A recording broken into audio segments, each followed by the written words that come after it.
Olá a todos, sou o narrador da história. Sei que você assiste esses vídeos para dormir. Por isso, antes de mais nada, curta esse vídeo e se inscreva no canal.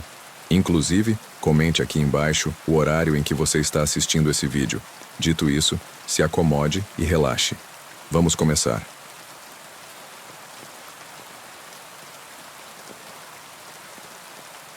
A casa onde o tempo parou. Dizem que há uma casa no fim da estrada de terra. Uma estrada que já não consta em nenhum mapa. Uma casa que ninguém construiu e que ninguém lembra quando começou a existir. Ela está ali, no alto de uma colina coberta por neblina, rodeada por árvores tão antigas que seus galhos parecem dedos retorcidos apontando para o céu. Ninguém mora ali. Ou ninguém deveria morar. Mas as cortinas se mexem. Mesmo quando o vento está parado, os poucos que já tentaram entrar relatam a mesma coisa. Relógios quebrados, ponteiros parados, ou pior, ponteiros girando lentamente para trás. Há algo estranho no ar assim que se pisa no alpendre. O tempo parece vacilar, como se um segundo se estendesse por minutos, ou uma hora desaparecesse num piscar de olhos. Foi numa tarde cinzenta que Rafael chegou à casa. Um pesquisador de fenômenos sobrenaturais. Jovem, cético, curioso demais. Levava um gravador, uma câmera e um relógio de bolso herdado do avô que jurava nunca ter parado. Era o seu talismã. Ao empurrar a porta da frente, ela rangeu como se não fosse aberta há séculos, mas o interior estava limpo, sem poeira, sem teias de aranha, como se alguém tivesse limpado tudo naquela mesma manhã. As paredes, brancas, pareciam respirar. O piso de madeira estalava, mas não sob o peso dos passos, e sim, como se antecipasse a presença de Rafael. No salão principal, 3 relógios de parede. Um marcava 16:12, outro 2:47, e o terceiro girava os ponteiros ao contrário, num ritmo hipnótico. Rafael tirou uma foto. A imagem saiu distorcida, como se a lente tivesse captado algo além da visão humana. Subiu as escadas. No andar, de cima, o tempo parecia mais denso. Cada passo, mais difícil. O ar mais grosso. Como andar dentro de um sonho. Ou debaixo d'água. Havia um quarto, com um espelho antigo, mas o reflexo não acompanhava os movimentos. Rafael mexeu a cabeça. No espelho, sua imagem ficou parada por 3 segundos, e então sorriu sozinha. Ele fechou a porta devagar, mas o espelho continuava visível pelo vão, ainda sorrindo. No corredor, um som de passos. Mas ele estava sozinho, ou achava que estava. Entrou no último quarto e encontrou algo impossível. Fotos, muitas fotos, de pessoas que pareciam de séculos diferentes, mas em todas elas, o cenário era o mesmo. A sala da casa, o mesmo papel de parede, o mesmo tapete, o mesmo relógio na parede, e em todas as fotos, uma figura borrada ao fundo, como uma sombra, sempre no mesmo lugar, sempre observando. Rafael ouviu o tic-tac, olhou para o próprio pulso. O relógio de bolso estava andando para trás. De repente, tudo ficou escuro. Não um breu natural, mas um apagão do mundo, como se a realidade tivesse dado uma pausa. E então, ele acordou, no alpendre, ao lado de sua câmera e do gravador desligado. O relógio de bolso estava congelado em 0303 e nunca mais voltou a funcionar. Quando voltou à cidade, as pessoas diziam que ele estava desaparecido há 2 dias, mas ele jurava que só passou uma tarde na casa. Tentou revelar as fotos. Todas estavam em branco, exceto uma, a última. Mostrava Rafael sentado na poltrona da sala, e atrás dele, a sombra, agora muito mais nítida, com olhos abertos, fixos na câmera. Desde aquele dia, ele nunca mais conseguiu dormir profundamente, pois em cada cochilo, ele sonhava com a casa e com o tempo, andando para trás. E agora, quando alguém pergunta sobre essa casa, ele apenas responde: não é uma casa, é uma armadilha no tempo, e o tempo está faminto. Durma agora, se puder.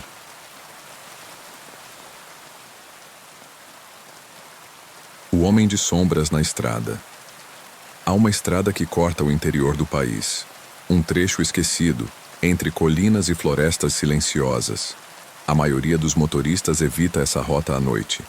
Não por medo de assaltos, mas por causa dele. O Homem de Sombras. Chico era caminhoneiro, daqueles antigos que cruzam o país com um rádio chiando e um terço pendurado no retrovisor. Nunca teve medo da estrada. Já enfrentou tempestades, neblina cerrada, animais atravessando de madrugada. Mas aquela noite seria diferente. Estava transportando uma carga leve e pneus novos.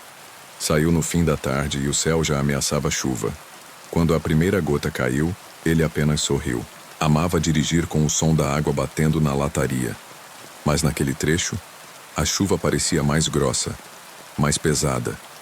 Como se o próprio céu estivesse chorando. Às 2 da manhã, Chico entrou no trecho conhecido como Curva das Almas, um apelido antigo de histórias que ninguém conseguia confirmar. Foi quando o rádio começou a chiar, estática, e uma voz, sussurrando algo indecifrável. Ele tentou mudar a estação. Nada. Apenas chiados, e a sensação incômoda de que alguém sussurrava o seu nome. Ele olhou para o retrovisor. Nada além da escuridão. Mas então, lá estava ele, à beira da estrada. Um homem, parado, completamente imóvel, alto, vestuário antigo, rosto coberto por um chapéu escuro, e os braços, pendendo como fios soltos. Chico não parou. Claro que não. Mas algo o incomodou. Ele olhou pelo retrovisor. E o homem não estava mais lá. Só que também não havia lugar para ele ter ido. Não havia árvores naquele ponto. Só o barranco. Chico seguiu viagem. Mas, alguns minutos depois, a neblina ficou tão densa que ele precisou reduzir drasticamente a velocidade. E então ouviu 3 batidas, suaves, ritmadas, na porta do caminhão. Mas ele estava em movimento. Olhou pelo vidro lateral. Nada. Mas as batidas continuaram. 2, 3. Quando finalmente decidiu encostar, algo estranho aconteceu. O tempo parecia parado. O barulho da chuva cessou.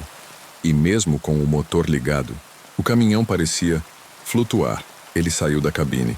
A estrada estava vazia, completamente, sem chuva, sem vento. Apenas um silêncio espesso, pesado, quase sufocante. Então, ele ouviu passos, atrás dele, lentos, arrastados. Virou-se. Nada. Mas algo havia mudado. Seu caminhão estava virado de costas para ele, como se tivesse dado meia volta, sozinho. Ao tentar abrir a porta, ele viu. No banco do passageiro havia um homem. O mesmo. O da beira da estrada. Sentado, imóvel, com a cabeça levemente inclinada. Chico tentou gritar, mas sua voz não saiu, como se o ar tivesse congelado dentro dos pulmões. O homem virou o rosto lentamente, e onde deveriam estar os olhos, havia apenas escuridão, uma escuridão viva, palpitante, que parecia puxar tudo à sua volta.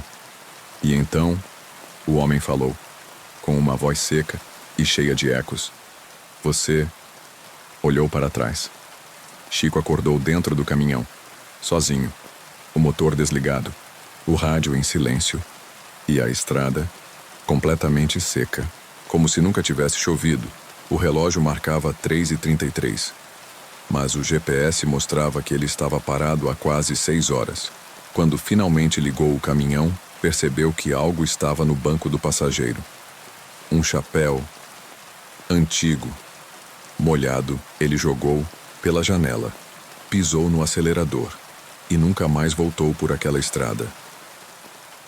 Hoje, aposentado, Chico conta essa história apenas uma vez por ano, sempre no mesmo dia, sempre à mesma hora, 3h33 da manhã, quando, segundo ele, a estrada se abre e o homem de sombras escolhe quem vai acompanhar a próxima viagem.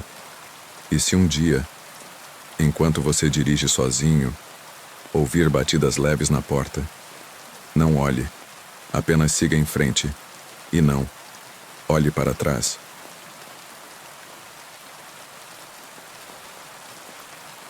Sons da parede. Laura sempre gostou de silêncio. Viver sozinha era seu ideal de paz. Um apartamento pequeno, na zona antiga da cidade. Janelas largas, cortinas finas e um velho toca-discos herdado da avó.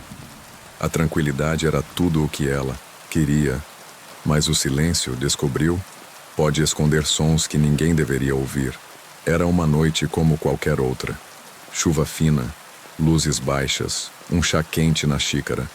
Laura lia um livro sentada no sofá, com os pés cobertos por uma manta, azul clara. Tudo parecia normal, até ela perceber um som, baixo, ritmado, como uma conversa abafada, vinda de dentro da parede. Inicialmente achou que fosse o encanamento, ou vizinhos murmurando, mas os vizinhos tinham se mudado na semana anterior. Ela desligou o toca-discos. Silêncio. E lá estava o som, mais nítido agora, uma voz, baixa, quase um sussurro, repetitiva, e era o nome dela. Laura. Assustada, ela colou o ouvido na parede. Era como estar do outro lado de uma porta. Vozes, risos abafados, passos e canções infantis. Laura se afastou. Seu coração batia rápido, mas algo a impedia de fugir. Uma curiosidade incômoda, quase doentia. Pegou o celular e começou a gravar. Encostou o microfone na parede e deixou por 10 minutos. Quando ouviu a gravação, chorou. Uma criança cantava: "Ninguém te vê, ninguém te escuta, mas se você chamar, ela vem da escuta." A partir daquela noite, tudo mudou. Laura passou a ouvir passos no corredor quando estava sozinha. A TV ligava sozinha às 3 da manhã. O som? Estática. Sempre estática. E às vezes, sussurros dentro dela. Ela chamou um técnico. Nada de errado com os fios. Chamou a imobiliária. Ninguém morava ao lado, acima ou abaixo do seu apartamento. Uma noite decidiu colocar uma cadeira em frente à parede. Ficou ali, observando, escutando. As vozes contavam histórias. Histórias sobre ela, sobre suas noites de infância, sobre o que ela fazia quando ninguém olhava. Um sussurro dizia: "Ela ainda brinca com a boneca vermelha." Mas Laura nunca contou a ninguém sobre aquela boneca. E a tinha queimado. Aos 8 anos. Começou a dormir com a luz acesa. Mas os sussurros ficavam mais fortes, mais exigentes, mais conscientes. "Olhe, veja o que há por trás", diziam. Laura pegou uma chave de fenda e removeu parte do rodapé. Atrás da parede havia um buraco, e dentro dele, uma pequena escada de ferro descendo. Ela nunca viu aquilo antes, nem no projeto do apartamento. Era impossível, mas estava ali. Desceu, degrau por degrau, até chegar a uma sala escura e redonda, coberta de espelhos. Cada espelho mostrava cenas diferentes, momentos da vida dela. Alguns que ela já havia esquecido, outros que nunca tinham acontecido, mas pareciam reais demais. No centro da sala havia uma cadeira e nela, sentada, uma cópia de Laura, mas com os olhos completamente negros. "Você me escutou", disse a cópia com um sorriso calmo. "Agora é a sua vez de ouvir do outro lado." A verdadeira Laura tentou correr, mas seus pés estavam presos no chão, presa, como se a sala a aceitasse como parte do ambiente. A cópia levantou e foi embora pela escada. Subiu e sumiu. Na manhã seguinte, O apartamento estava vazio. A imobiliária tentou entrar em contato. Ninguém atendeu. Um novo morador se mudou meses depois. Às vezes, ele ouve sussurros atrás da parede, vozes suaves, que falam sobre ele, sobre seus sonhos, sobre sua infância, e uma mulher que observa tudo do espelho, mas nunca pisca. Boa noite. E, cuidado com o que escuta esta noite. Nem tudo o que vem das paredes é encanamento.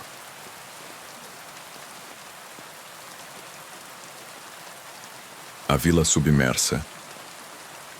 Existe um lago no sul do país, profundo, escuro e gelado. Alguns o chamam de represa, outros de espelho dos mortos. Mas ninguém sabe o que há no fundo. Só se sabe de uma coisa. Houve uma vila ali, submersa, silenciosa e esquecida. Décadas atrás, um vale inteiro foi inundado para criar a represa. Casas foram deixadas para trás, igrejas, escolas, comércios, tudo afundado. O governo jurou que retirou todos os moradores antes da enchente, mas não era bem assim. Havia uma senhora chamada Dona Elvira, a última moradora da vila. Ela recusou-se a sair, e quando a água começou a subir, ela simplesmente ficou sentada na varanda, com as mãos cruzadas no colo, esperando. O corpo dela nunca foi encontrado. Mas desde então, em noites chuvosas, luzes aparecem no meio do lago, como se lampiões antigos ainda estivessem acesos no fundo da água. Carlos era mergulhador. Trabalhava com inspeção de estruturas submersas. Cético, prático. Nunca acreditou em histórias locais. Foi chamado para investigar rachaduras no paredão da represa. E como todo bom técnico, quis ver de perto. Mas ninguém quis acompanhá-lo naquela noite. Estava chovendo, e os locais diziam que era uma noite de vela acesa. Mesmo assim, Carlos mergulhou, com lanterna, cilindro e câmera, e desceu, cada metro mais escuro que o anterior. Até que a água ficou morna, estranhamente morna, e então ele viu casas, ruas, calçadas cobertas por algas e limo, como se a vila estivesse apenas adormecida. E no centro da praça principal, uma igreja, o sino, estava quebrado. Mas Carlos jura que ouviu ele tocar. Ele nadou até a porta da igreja, aberta. Entrou. Lá dentro, bancos enfileirados, velas apagadas e uma figura ajoelhada diante do altar. Não se movia. Mas quando Carlos se aproximou, a figura levantou a cabeça e ele viu. Era uma mulher, olhos brancos e cabelos flutuando suavemente. Ela murmurava algo e então virou-se para ele. A missa nunca acabou. Carlos tentou nadar de volta, mas a vila havia mudado. As casas não estavam onde deveriam estar. O caminho havia se transformado, como um labirinto que se reorganiza quando ninguém está olhando. A bússola não funcionava, a lanterna falhava, e o cilindro parecia esvaziar mais rápido. Mas então, ele viu um grupo de crianças brincando de roda, debaixo d'água, sorrindo, cantando e girando lentamente em torno de algo. No centro havia uma cadeira, e nela, Dona Elvira, sentada, olhando diretamente para Carlos e sorrindo com os olhos fechados. Ele nadou desesperado até perder a consciência. Foi encontrado flutuando na margem na manhã seguinte, sem o cilindro, sem a câmera e com os olhos vermelhos, não de sangue, mas de algo mais antigo, como se tivessem absorvido o tempo submerso. Desde aquele dia, Carlos nunca mais mergulhou. Vive recluso, perto da represa. E à noite, quando chove, fica sentado na varanda, como Dona Elvira fazia. E diz que consegue ouvir os sinos da igreja, tocando, chamando, e às vezes canta baixinho uma canção que nunca aprendeu, mas que ecoa em sua mente. A água sobe, o tempo escorre, a vila dorme, mas nunca morre. Boa noite. E se ouvir vozes vindo da água, não responda. Elas só querem que você volte para casa.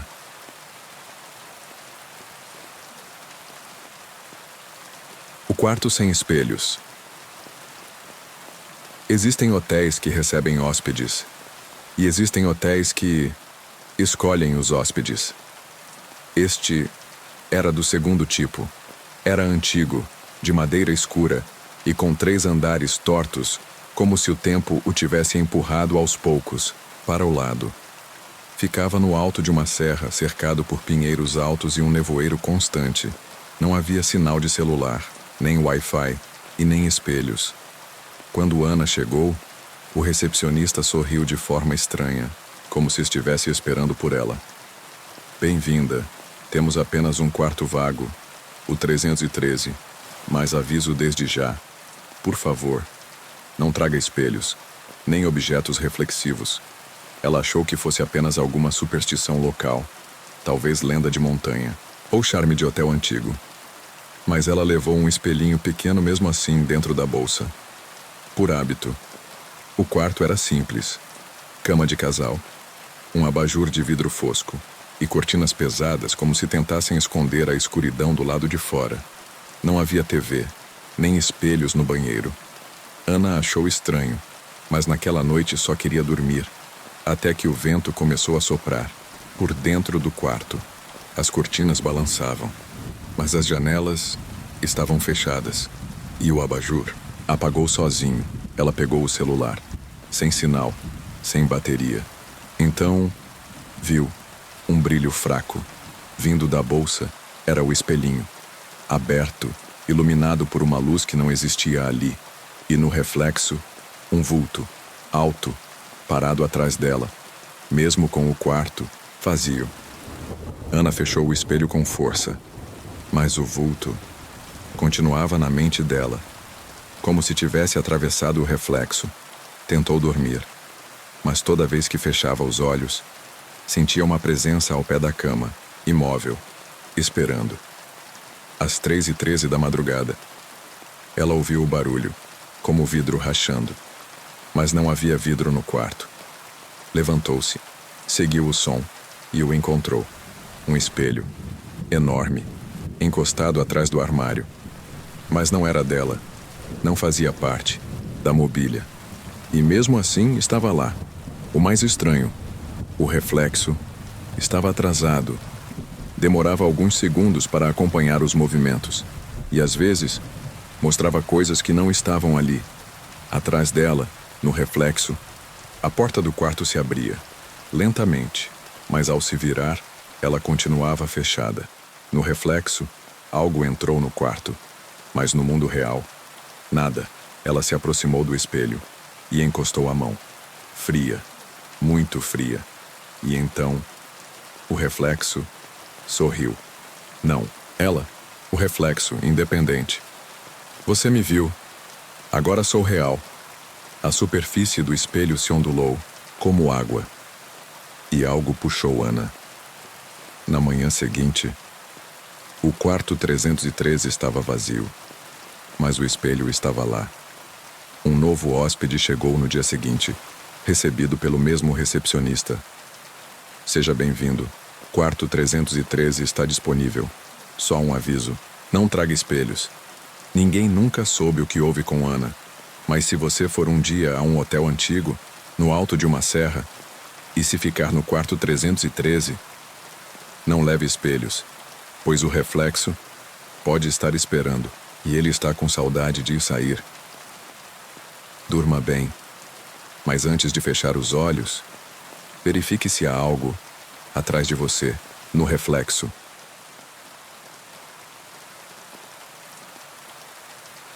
A última chamada. Quando Letícia trocou de número, pensou que os problemas tinham acabado. Era uma tentativa de recomeço. Vida nova, cidade nova, faculdade nova. Mas o passado encontra outros meios de ligar. Tudo começou numa terça-feira, comum. Letícia estava estudando no quarto, ouvindo a chuva bater na janela quando o celular vibrou. Número desconhecido. Sem código de área. Sem identificação. Ela ignorou. Mas a chamada voltou 5 minutos depois. Depois, mais uma vez. E mais outra.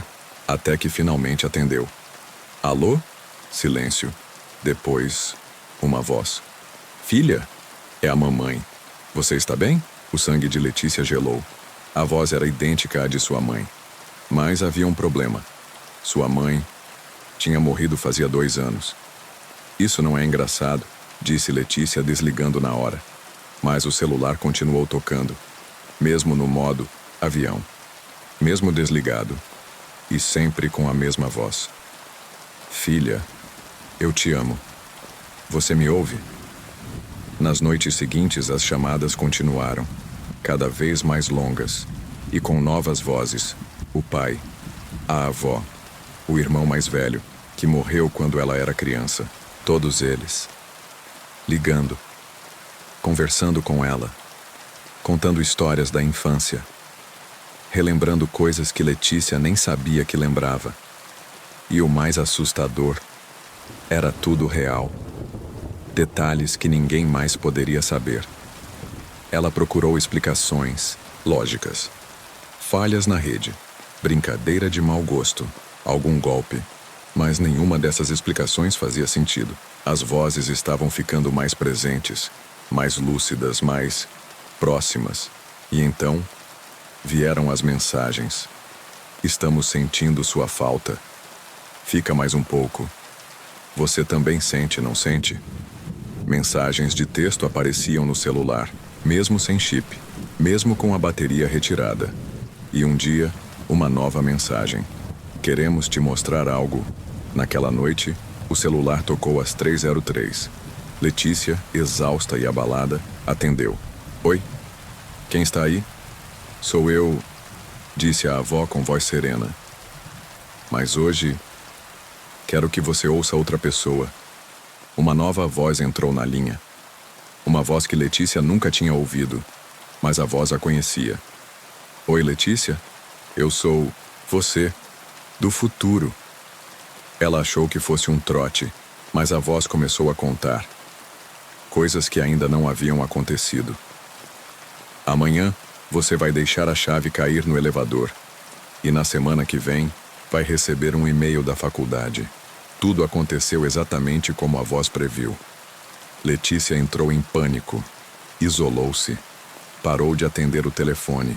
Mas na noite seguinte, o espelho do quarto começou a vibrar. A imagem no reflexo era dela mesma, mas com olhos escuros. Como se ela já não estivesse mais ali. A voz voltou, mas desta vez saiu do próprio espelho. Não lute, Letícia. Isso não é o fim. É apenas o retorno. Desesperada, Letícia quebrou o celular, os espelhos, e jogou tudo fora. Desligou da internet. Saiu da cidade. Mudou de nome. Mas até hoje, às vezes, quando está sozinha, em lugares sem sinal, um celular toca, mesmo sem existir. E sempre que ouve a campainha vibrando, ela sussurra para si mesma: não atenda, por favor, não atenda. Mas um dia, ela vai atender de novo. E quando isso acontecer, talvez não consiga desligar. Boa noite. E se seu telefone tocar esta madrugada, pense bem antes de atender. Às vezes, o que está do outro lado já sabe demais sobre você.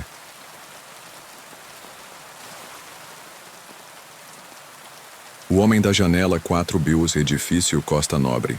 Construído na década de 50. 9 andares, 3 apartamentos por andar. Elevador barulhento, escadas estreitas, paredes com ouvidos.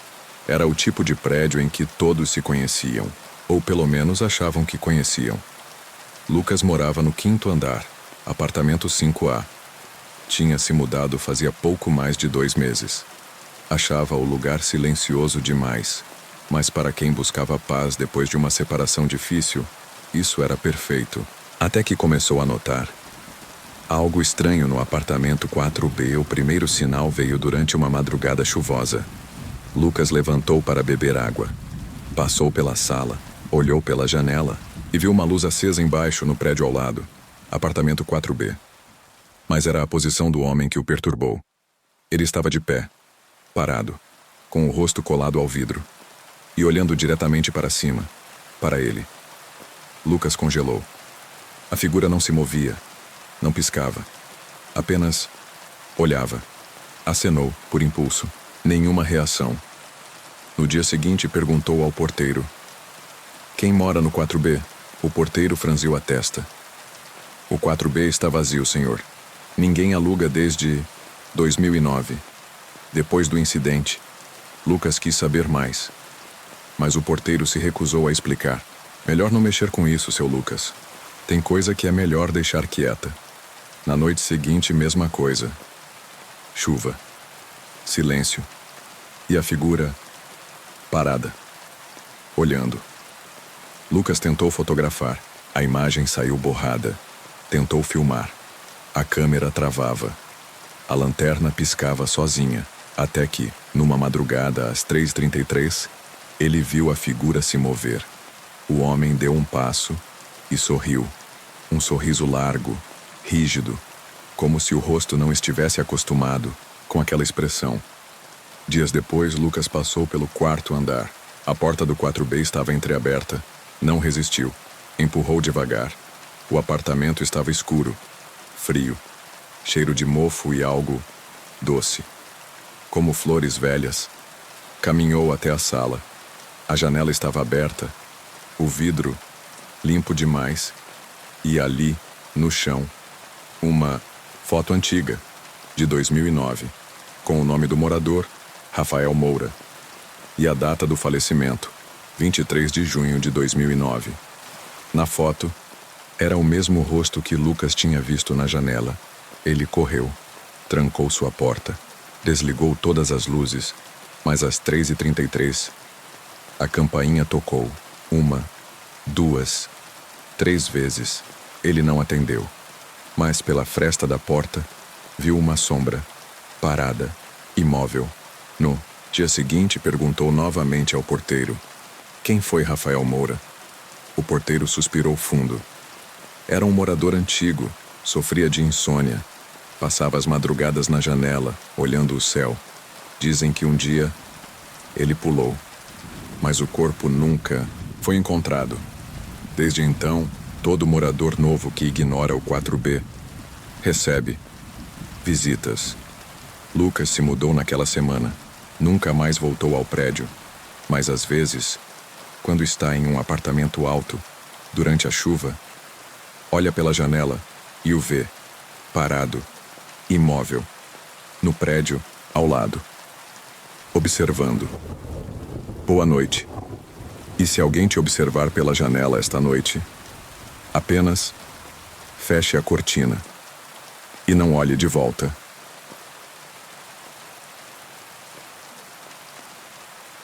A sala do sótão. Casas antigas carregam segredos, e quanto mais tempo elas ficam em silêncio, mais esses segredos ganham vida. Marina herdou a casa da avó, Dona Clarice, poucos dias após o funeral. Era uma construção isolada, no alto de um terreno íngreme rodeada por árvores e um jardim esquecido. Telhado de telhas vermelhas, janelas com vidro grosso, e um sótão que sempre permaneceu trancado. Nunca entre lá, Marina, a avó dizia. Aquela sala não é sua. Na época, Marina achava que era apenas uma metáfora, algo dito por alguém que estava perdendo a lucidez com a idade. Mas agora, ela tinha as chaves e o direito de entrar onde quisesse. Nos primeiros dias, tudo parecia normal. Poeira, cheiro de livro antigo, móveis cobertos por lençóis. Mas havia algo no ar, uma espécie de presença, como se a casa estivesse observando cada movimento. E então, Marina encontrou a chave do sótão, escondida dentro de um porta-joias com uma etiqueta: se você esquecer, é porque não era para lembrar. A porta do sótão estava no fim do corredor do 2º andar, pequena, com um trinco antigo, e pintada com um tom de vermelho tão escuro que parecia preto.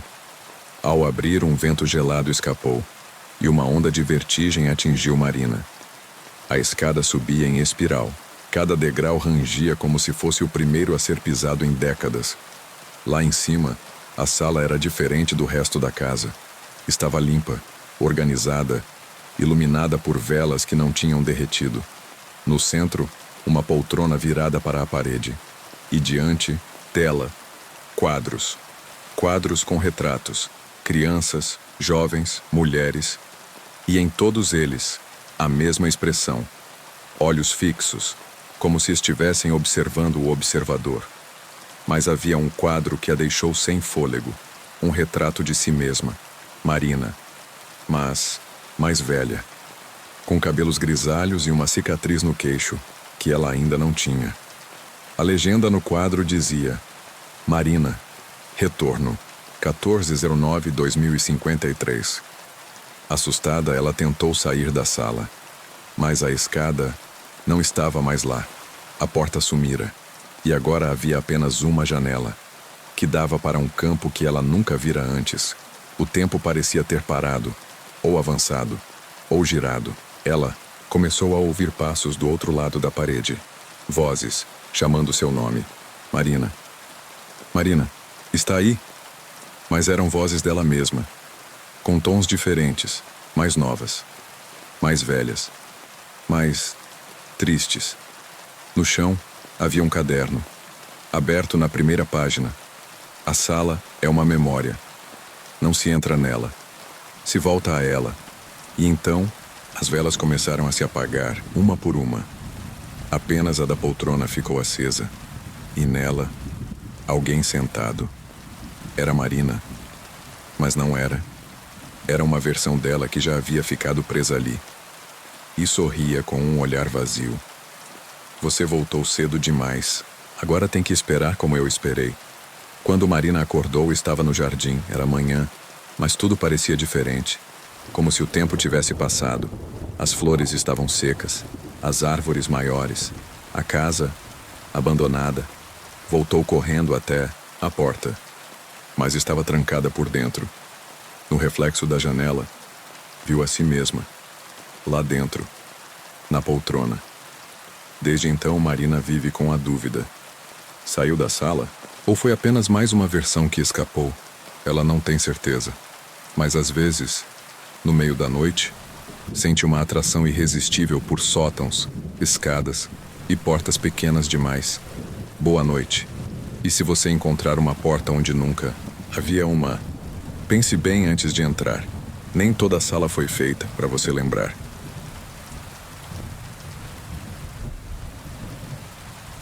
O Diário de Madalena. A Escola Estadual Vicente Ferreira foi desativada em 1986. Ninguém sabe ao certo o motivo. Uns dizem que foi infestação de cupins, outros falam de cortes no orçamento. Mas os moradores antigos sabem. O que aconteceu ali foi outra coisa. Dizem que houve um desaparecimento. Uma aluna chamada Madalena, 15 anos, cabelos escuros, pele muito pálida, sempre com um caderno de capa vermelha nas mãos. Nunca foi vista saindo da escola. Nunca foi encontrada. Mas seu diário ficou. Décadas depois, o prédio estava em ruínas. Paredes manchadas, lousas riscadas, cadeiras empilhadas como se houvesse uma pressa silenciosa para partir. É nesse cenário que entra Júlio, estudante de História, preparando seu TCC sobre Educação e Abandono, a memória das escolas esquecidas. Passou dias catalogando objetos velhos, tirando fotos e conversando com moradores, até que encontrou o porão da escola. Uma porta com a maçaneta oxidada, e atrás dela, uma prateleira coberta de poeira, e em cima dela, o diário, capa vermelha, nome escrito à mão, Madalena M. Ele abriu na primeira página.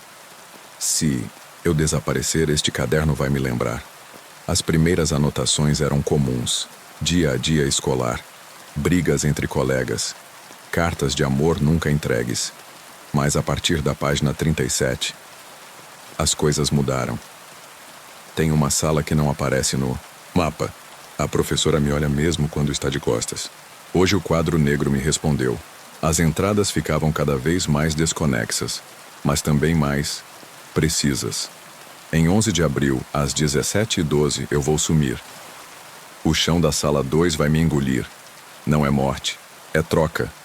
Júlio virou a página e viu algo novo. Uma folha ainda úmida. A tinta fresca. Como se tivesse sido escrita naquela manhã. Você me achou. Agora eu posso ver. Assustado, ele deixou o diário cair. Mas a página virou sozinha.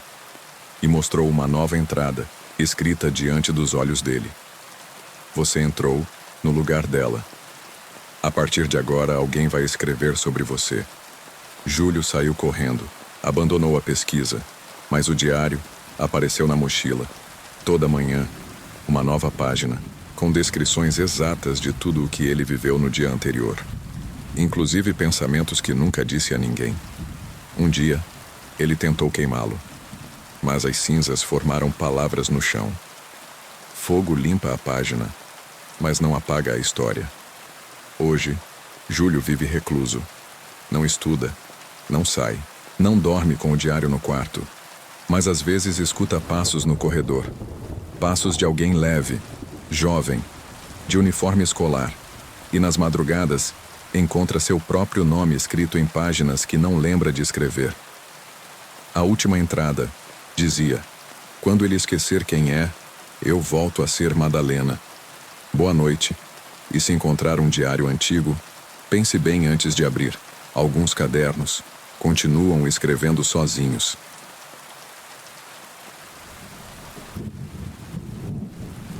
O elevador da meia-noite.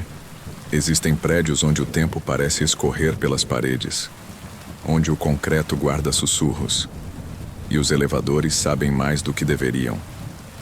Na Avenida Gomes de Sá, número 1124, existe um edifício de escritórios desativado. Construído na década de 70, já abrigou bancos, consultórios, repartições públicas. Hoje está vazio. Ou quase.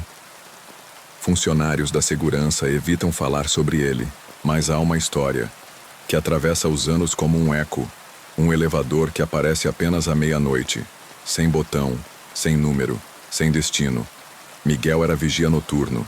Pegou o turno no edifício Gomes de Sá por necessidade. Solteiro, sem filhos, sem pressa de voltar para casa. Só tem que fazer ronda e manter o gerador ligado, disseram. Mas evite usar o elevador depois da meia-noite, tá? Achou estranho. Mas não fez perguntas. A primeira semana foi normal. Andares escuros, luzes piscando aqui e ali, relatórios, sem movimento. Até que, numa noite particularmente silenciosa, ele ouviu um som. Jim, o painel digital do elevador antigo, que sempre ficava apagado, agora mostrava um número. 1. Mas o prédio só tinha subsolo térreo. O botão subsolo não existia. Apenas os andares de 1 a 9. Curioso, Miguel apertou o botão. Nada aconteceu. Mas à meia-noite exata, as portas se abriram. Lá dentro, o elevador estava aceso, mas diferente. Os espelhos pareciam distorcidos. O painel de botões tinha andares marcados de forma incomum. 0A, 0B, 2, I. Miguel não apertou nada. Mas o elevador desceu sozinho. O andar onde parou parecia abandonado há décadas. Paredes de cimento nu, com mofo escorrendo. Goteiras, que pingavam sem parar. Mas o que o assustou foram as portas, centenas de portas, de vários estilos, de madeira, ferro, vidro fosco, e cada uma com uma plaquinha, com um nome. Ele encontrou a sua, Miguel Z. Costa ficou paralisado. O coração disparava, mas a mão se moveu sozinha, abriu. A porta lá dentro, um quarto, perfeitamente montado, com fotos de sua infância, uma TV ligada num canal da infância. E ao fundo, uma versão dele mesmo, sentada, olhando para frente, imóvel. Finalmente, disse a cópia. Agora é a sua vez de vigiar. Miguel recuou, saiu correndo. O elevador ainda estava ali, aberto, esperando. Subiu, e quando as portas se abriram no térreo, o relógio marcava 3h33. Mas o mundo estava diferente. Os cartazes na parede não tinham texto. Os nomes dos funcionários no registro estavam trocados. E o reflexo de Miguel no vidro do saguão não piscava com ele.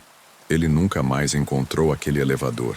Mesmo indo à meia-noite todas as noites, mas às vezes, enquanto caminha pelos andares vazios, ouve o som. Ding. E sabe que alguém está descendo agora.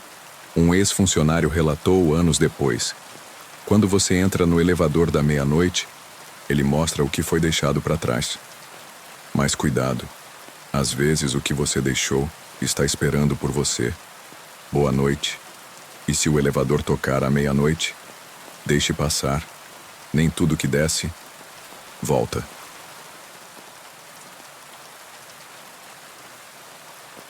O quarto 306. Hospitais guardam mais do que memórias. Guardam ecos, decisões interrompidas, pensamentos inacabados e, às vezes, vidas que não conseguiram sair.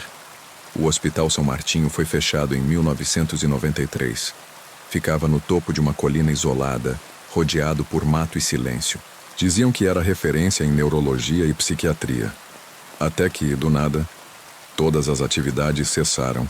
Funcionários foram transferidos, pacientes realocados e as portas trancadas. Mas um andar inteiro nunca foi oficialmente evacuado. O terceiro. E no centro dele, o quarto 306, Isabel era fotógrafa documental. Estava trabalhando em um projeto sobre espaços esquecidos. Hospitais, escolas, sanatórios, presídios. Foi assim que chegou ao São Martinho. Conseguiu permissão especial para entrar. Levou câmera, lanterna, tripé e coragem. Mas algo a incomodava desde a entrada. O cheiro não era de mofo, era doce, como algodão doce queimado. E poeira quente. O primeiro e segundo andares estavam como o esperado. Camas viradas, fichas espalhadas, estetoscópios quebrados. Mas no terceiro, tudo era diferente. Estava limpo, organizado, como se o tempo tivesse sido congelado ali, no final do corredor. O 306, a porta era branca, trancada com uma trava que parecia nova demais para aquele lugar. Mas quando Isabel encostou a mão, a porta se abriu. Lá dentro, um quarto de hospital normal, ou quase. Cama arrumada, lençol esticado, monitor cardíaco funcionando. Apesar de não haver eletricidade em todo o prédio, e na poltrona, uma mulher, jovem, com cabelos escuros, vestindo um uniforme antigo de paciente, o rosto calmo. Você veio cedo, disse sem olhar. Isabel congelou. Desculpa, eu não sabia que...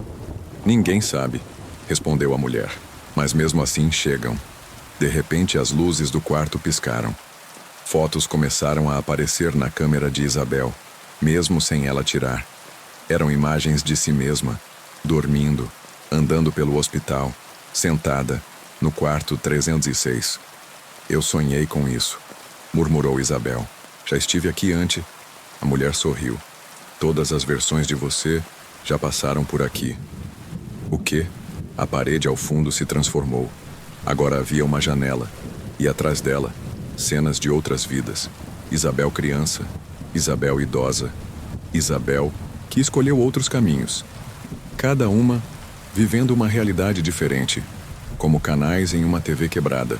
Esse quarto mostra o que você poderia ter sido, disse a mulher. Mas só uma versão pode sair. Isabel tentou sair. A porta estava trancada.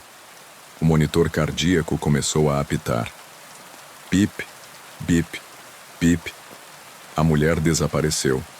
E no espelho, Isabel viu a si mesma, deitada na cama. Não, eu sou real, gritou. Mas ninguém respondeu.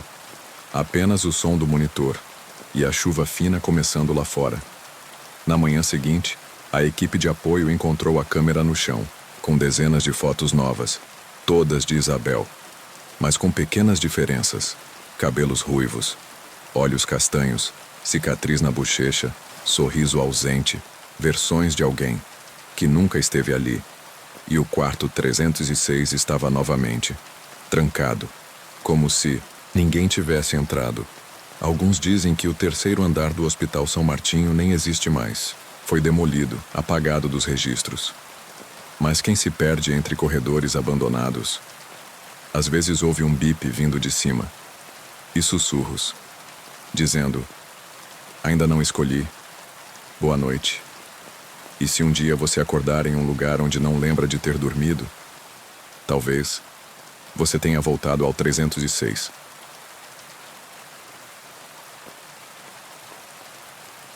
O Espantalho de Novembro. Em algumas vilas do interior, o tempo não é marcado por calendários, mas por rituais, e há tradições que ninguém ousa quebrar. A vila de Pedra Clara era pequena, pouco mais de 100 habitantes, 2 ruas, principais, uma capela, um armazém, cercada por campos de milho que iam até onde os olhos alcançavam. Todos os anos, quando novembro chegava, algo mudava. As janelas eram reforçadas, os sinos da igreja não tocavam, e as crianças eram proibidas de sair ao anoitecer. Mas havia algo que todos faziam. Um costume transmitido sem explicação, sem perguntas. Eles montavam o espantalho, não um espantalho comum. Nada de roupas velhas e chapéus rasgados. Era sempre o mesmo, feito de palha seca, costurada com fios vermelhos. Vestido com terno preto, gravata de pano bege e uma máscara branca. Sem boca, sem olhos, sem expressão. Era erguido no centro do milharal, ao anoitecer do dia 1º de novembro. E deixado ali, até o último dia do mês. Sem exceções. Marina era nova na vila. Tinha se mudado com o filho, Luan, após o falecimento do marido. Buscava tranquilidade, refúgio. Não acreditava em superstições. E achava estranho o silêncio dos vizinhos toda vez que o mês de novembro era mencionado. Só mais uma lenda, pensava. Uma daquelas histórias para manter as crianças em casa. Mas no dia 1º, viu pela janela o momento exato em que os moradores ergueram o espantalho. Ninguém falava. Apenas trabalhavam em silêncio absoluto, como se estivessem executando uma sentença. Quando terminou, todos voltaram para suas casas. Portas trancadas, luzes apagadas, e o campo ficou em silêncio. Total. Luan, curioso como toda criança, não entendeu o motivo daquilo tudo. E na manhã do dia 2, escapou pela janela dos fundos. Queria ver o espantalho de perto. Marina, ao notar o sumiço, correu atrás. Gritava o nome do filho entre as fileiras de milho alto. E então, viu, o espantalho estava lá. Mas agora, com a cabeça ligeiramente inclinada para o lado. Como se tivesse ouvido algo. Ou alguém. Luan estava parado a poucos metros, olhando fixamente, hipnotizado. "Luan!" gritou Marina. Ele virou-se devagar, olhos arregalados, e disse apenas: "Ele virou para mim." Aquela noite, Marina não dormiu, e Luan não falou mais. Ficou em silêncio, dias inteiros, sentado, olhando para fora. E toda noite, à mesma hora, ouvia-se um som vindo do campo, como passos arrastados, como palha sendo arranhada pelo vento. No dia 15, a máscara do espantalho foi encontrada com rachaduras, e o corpo, mais escuro, como se a palha tivesse apodrecido, mas ninguém ousava removê-lo. "Ele absorve, ele espera", diziam os mais velhos. Na noite do dia 30 de novembro, um trovão cortou o céu, o único do mês. No dia seguinte, o espantalho estava caído, e a máscara, partida em 2. Era hora de enterrá-lo. Em silêncio, com sal, e uma vela preta acesa durante todo o processo. Luan voltou a falar em dezembro, mas nunca mais foi o mesmo. Às vezes, no meio da noite, cantava sozinho. Cantigas que ninguém ensinou. E sempre virava a cabeça para a janela, como se estivesse ouvindo alguém o chamar. Marina tentou ir embora, mas o carro falhava. Os caminhos se perdiam. A vila a segurava, e em novembro seguinte, foi ela quem ergueu o espantalho, sozinha, sem saber exatamente por quê, mas sentindo no fundo que era necessário. Porque algo vem da floresta, algo que não gosta de vozes, algo que escuta por dentro e só respeita quem se cala, quem observa, quem cumpre. Boa noite. E se um dia, em novembro, você encontrar um espantalho virado para você, haja como se não tivesse visto e siga em silêncio. Ele só se move quando sabe que você reparou.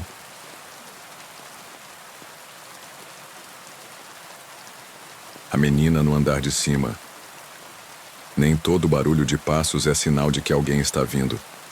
Às vezes, é apenas memória, dando voltas em lugares onde já esteve.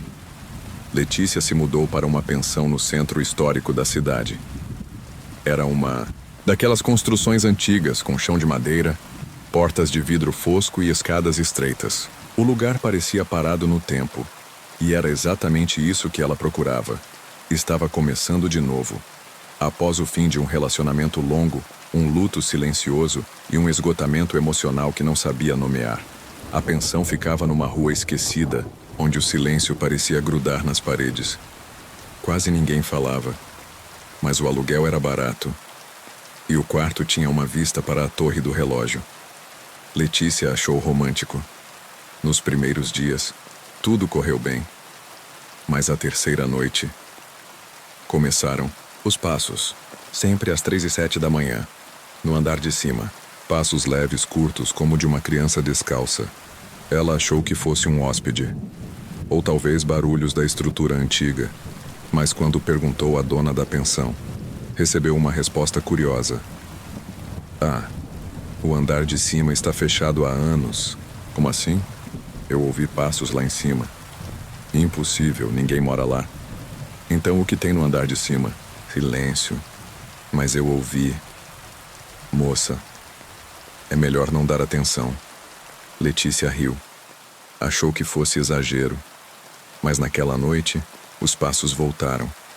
Mesmos horários, mesma direção.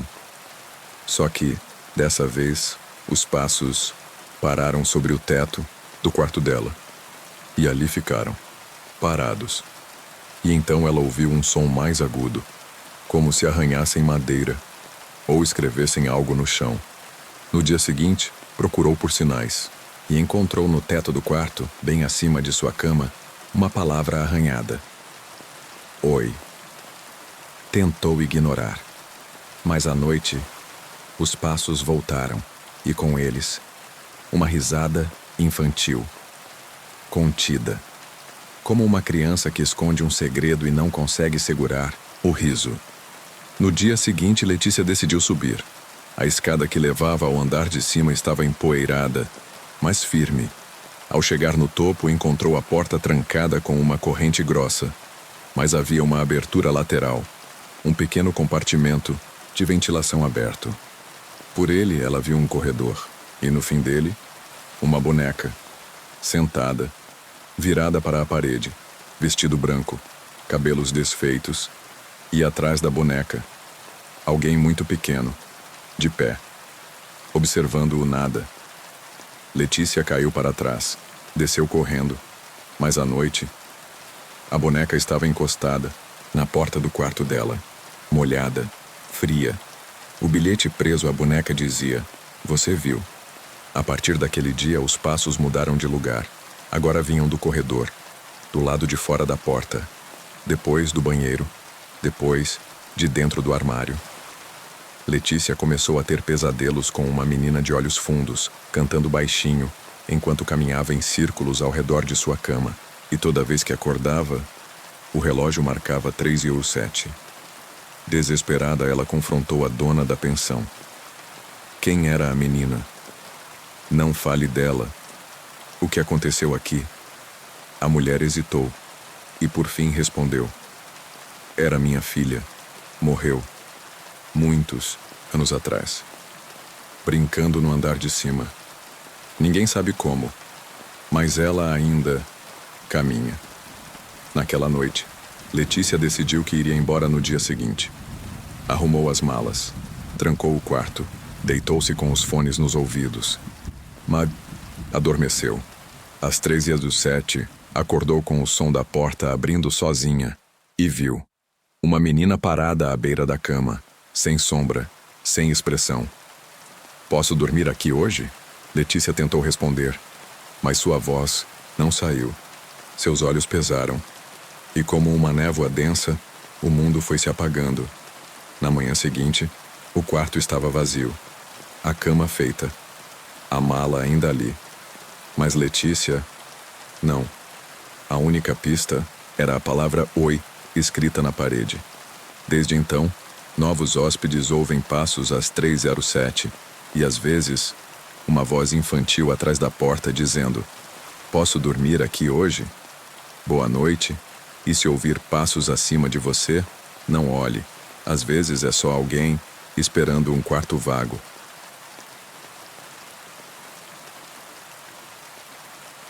O homem que não dormia. Existem pessoas que vivem acordadas. Não por insônia, não por medo, mas por promessa. No alto da Serra dos Ventos, há um povoado escondido entre as montanhas. Chama-se Retiro do Norte. Lá, o tempo anda mais devagar. A neve chega cedo. O céu é mais escuro. E os moradores falam pouco, mas todos conhecem uma única história. De um homem que vive no topo da colina mais alta, em uma cabana velha, de janelas viradas para o abismo. Ninguém sabe seu nome verdadeiro. Todos o chamam apenas de o homem, que não dorme. Ele vive sozinho há décadas. Nunca desce a vila, mas estranhamente sempre há lenha cortada na porta. E a lareira nunca apaga. Dizem que ele não fecha os olhos desde 1971. Na época, uma menina chamada Alicia começou a ter sonhos recorrentes, sempre com o mesmo homem, alto, com olhos abertos demais, parado, observando. Em todos os sonhos ele dizia: "Se eu dormir, o mundo vai sonhar junto." No início, parecia apenas uma imaginação infantil, mas outros começaram a sonhar com ele também. Até que numa noite Alicia desapareceu, e o homem dos sonhos parou de aparecer. Semanas depois encontraram uma carta na torre da igreja. "Eu ficarei acordado.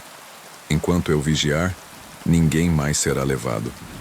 Era assinada por Rafael L., um professor que havia sumido anos antes, e então começaram a vê-lo, no topo da colina, sentado à beira da cabana, olhos fixos no céu, sempre acordado. Com o passar das décadas ele não envelhecia, a barba crescia, mas os olhos nunca perdiam o brilho. Crianças que passavam perto da montanha diziam ouvir sua respiração durante a noite, como se o próprio vento estivesse vivo. E toda vez que alguém na vila dizia ter tido um pesadelo, no dia seguinte, um corvo morto era encontrado na porta de casa. Em 1993, um forasteiro decidiu visitar o homem. Era jornalista. Levou câmera, gravador, caderno, mas voltou, sem memória, e com uma frase gravada à faca em sua caderneta: "Você quase me fez piscar." Em 2007, um médico voluntário subiu a trilha para checar o estado de saúde do homem. Voltou dias depois, mas com a voz fraca, tremendo. Ele me contou os sonhos de todos que ainda vão nascer. E como sabe disso? Porque ele os segura, porque ele os impede. Em 2020, uma avalanche destruiu parte da encosta, mas a cabana ficou intacta. O homem continuava lá. Até hoje ninguém o viu dormir. Ninguém ouviu seu ronco, seu bocejo, ouviu seus olhos fechados. Dizem que ele toma café escuro como carvão, e que sua pele já se fundiu ao tempo, e que, se um dia ele piscar, todos os pesadelos que segurou serão soltos. E às vezes, quando o vento sopra forte demais, algumas pessoas sonham com um quarto infinito, cheio de portas, todas trancadas por dentro, e atrás de cada uma, algo que ainda não nasceu, mas que quer sair. Boa noite. E se sentir que alguém te observa enquanto dorme, agradeça. Pode ser que ele ainda esteja acordado.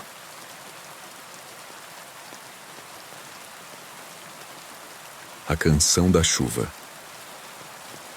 Algumas canções não foram feitas para serem cantadas. Foram feitas para serem sentidas, como se o vento as trouxesse em segredo, como se a chuva as recitasse apenas aos ouvidos certos. E quem escuta, nunca mais escuta o silêncio da mesma forma. A cidade de Rio Azul era conhecida por duas coisas: sua chuva constante e seu esquecimento. Rodeada por colinas baixas e árvores cobertas de musgo, parecia estar escondida do tempo. Casas pequenas com telhados vermelhos, ruas tortas e esburacadas e pessoas que preferiam o silêncio à conversa. Ali ninguém corria. Ninguém parecia se importar com o amanhã. E todos evitavam falar sobre as noites em que a chuva cantava. Laura chegou à cidade buscando se apagar. Perdera a filha, Elisa, de forma abrupta. Um acidente de carro em uma tarde nublada. Foi a última coisa que ouviu. O som da batida e a canção que Elisa cantarolava no banco de trás. Uma melodia sem letra, suave como um assobio, que agora parecia ecoar na mente dela a cada passo.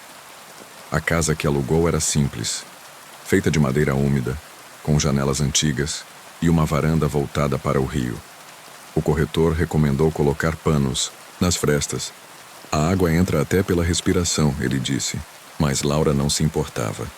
Ela queria ouvir, mesmo sem saber o quê. Foi numa madrugada de setembro que a canção começou. Não era vento, nem água batendo em folhas. Era música, vinda de algum lugar no meio da chuva. Primeiro uma nota, depois outra e outra. E então uma melodia completa, delicada, trêmula, como uma criança cantando para si mesma no escuro. Laura congelou. Fechou os olhos e deixou que as notas invadissem sua mente. Cada uma parecia tocar uma memória esquecida. Ela viu Elisa correndo pelo quintal, rindo, desenhando com giz colorido, dormindo com a boneca encostada ao rosto. Tudo isso com o pano de fundo daquela melodia impossível. Elisa sussurrou, mas ninguém respondeu. Apenas a chuva continuou cantando. Nos dias seguintes, a música voltou, sempre no mesmo horário, 2h17 da manhã, mesmo quando a chuva era fraca, mesmo quando Laura tentava ignorar. Começou a gravar com o celular, mas ao ouvir, só havia o som da água. Resolveu ouvir com fones, e lá estava, a canção, fraca, como uma lembrança sussurrada. No fundo, uma voz, infantil, sussurrando: "Mamãe, escuta." Laura passou a caminhar até o rio toda a noite. Levava uma lanterna, não pela luz, mas pelo ritual. Toda vez, o mesmo som, água correndo, e por entre ela, notas dispersas, até que viu uma silhueta do outro lado da margem, sentada, de costas, com longos cabelos escorrendo como fios de chuva. Laura atravessou sem pensar, mas ao chegar, a figura havia sumido. No lugar, uma boneca molhada, idêntica à de Elisa. Na manhã seguinte, acordou na cama, com os pés sujos de lama. Não, lembrava de ter voltado. A boneca estava no criado mudo, envolta por um leve cheiro de alfazema, o mesmo perfume que usava quando segurava a filha no colo. Ela começou a mudar. A canção se repetia em sua mente durante o dia.